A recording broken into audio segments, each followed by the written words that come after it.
Welcome to SportsCenter, History Edition. Today we will be talking about the Roman Colosseum. Everyone who has a favorite sports team tends to know what stadium their team plays for, but many people don't know that modern-day sports stadiums have been influenced by the Roman Colosseum itself.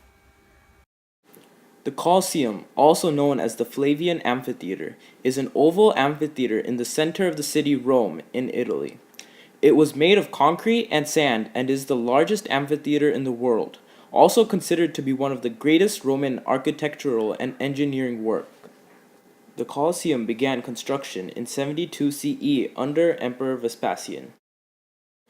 His son Titus completed the construction in 80 CE, meaning that the Colosseum only took about 9 years to build. A total of 60,000 Jewish slaves were used to build the Colosseum. Further modifications were made later in the Flavian dynasty, so the Colosseum was also known as the Flavian Amphitheater. The Colosseum was 189 meters long, 156 meters wide, and stood 50 meters high. Roman engineers added many arches and columns to strengthen the Colosseum. The Colosseum had 80 entrances and exits, but ordinary citizens could only use 76 of them. The Colosseum could hold between 50,000 and 70,000 people, and your seat depended on what your status was in society. The seats were divided into 4 tiers. The first tier, called the podium, was reserved for the most important Romans, including senators.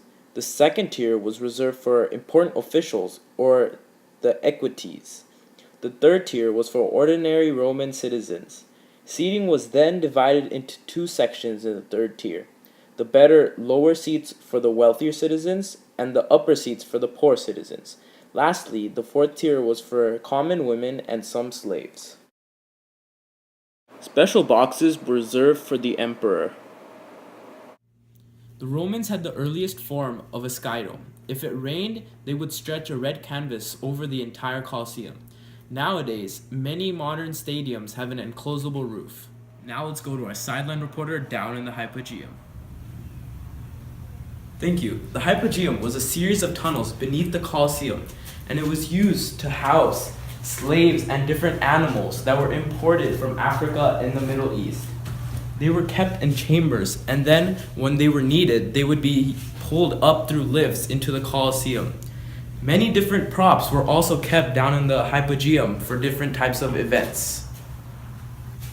The Hypogeum also had its own sewer system, so when there were naval battle reenactments in the Colosseum, all the water would be disposed of through the sewer system in the Hypogeum. Now back to you. Thank you for all that information on the Hypogeum. Now for my favorite part, the events at the Colosseum. There were many various types of events at the Colosseum, such as executions, man versus animal fights, and man versus man fights, also known as gladiatorial combats. There were also plays and naval reenactments. Today, we have highlights from 2 events, an execution and gladiatorial combat. First, let's look at the execution.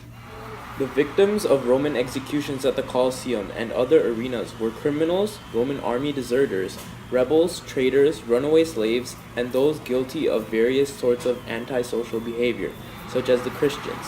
Some ways that people were executed were through crucifixion, torture, and being thrown to beasts. And now for the main event, the gladiatorial combat.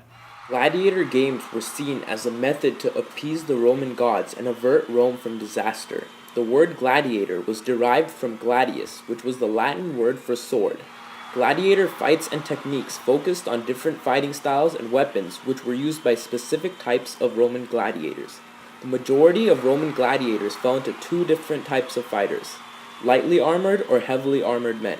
Roman gladiator fights and techniques therefore varied according to their different armor, weapons, and fighting methods.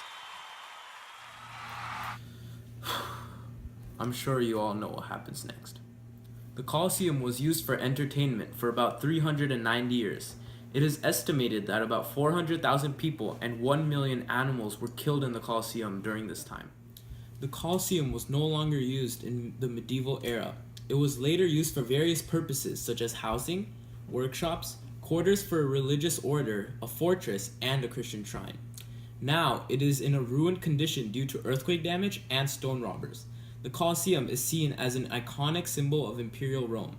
Today, it is one of the biggest tourist attractions and has connections with the Roman Catholic Church. That's all for today. Come back tomorrow for a discussion on why the Patriots will win the Super Bowl despite losing their season opener. Thank you.